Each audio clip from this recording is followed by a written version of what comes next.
Have you ever felt like the more you understand, the less people seem to relate to you?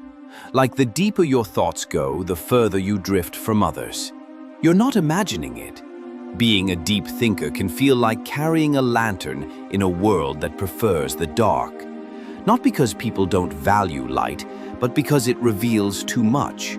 From Marcus Aurelius writing alone in his tent, to Emily Dickinson hiding brilliance behind closed doors, history shows us that thinkers who see deeply often walk alone, not because they want to, but because few are ready to walk beside them. But why? Why does depth of thought often lead to distance from others? The answer is found not in intellect, but in identity. When someone displays strength, we admire it. When someone shows wealth, we may envy it, but we don't feel threatened.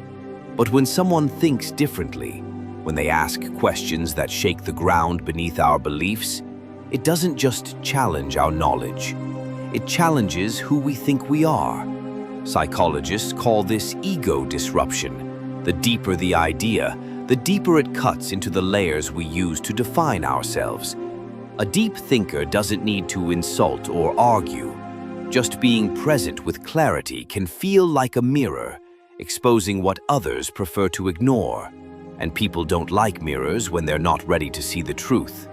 That's why deep conversations are often met with silence, why nuance is mistaken for overthinking, and why critical thinking is confused with criticism. But there's more.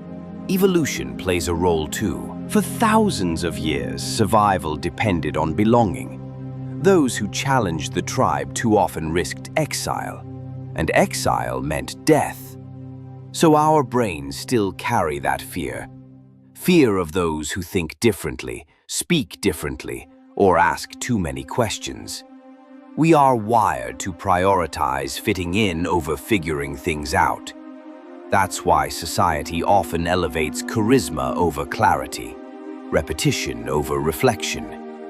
In a noisy room, the loudest voice wins, not the wisest. You've seen it online. Viral content favors speed, simplicity, and emotion. But depth? That takes time. And time is a luxury most people scroll past. So where does that leave deep thinkers? Misunderstood. Labeled as distant, too intense, or even arrogant.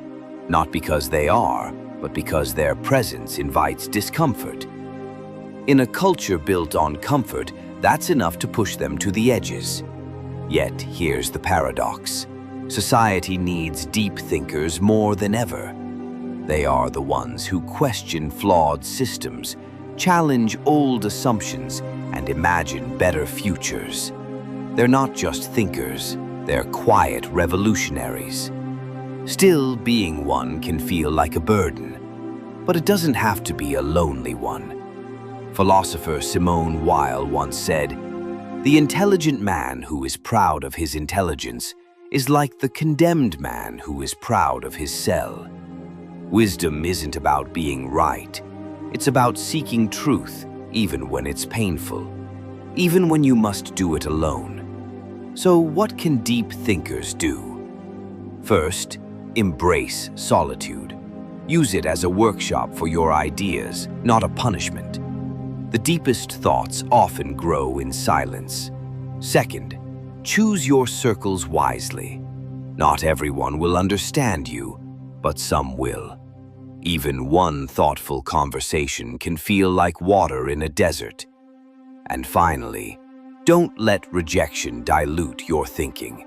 The world may resist you now, but as history shows, it often honors the thinkers it once ignored.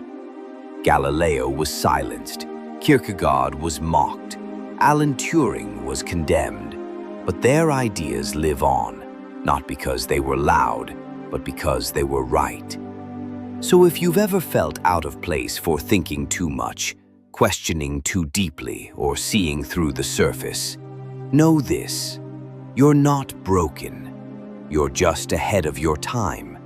And though the world may not always understand you, it needs you, perhaps more than it knows. If this message resonated with you, leave a comment, share your experience.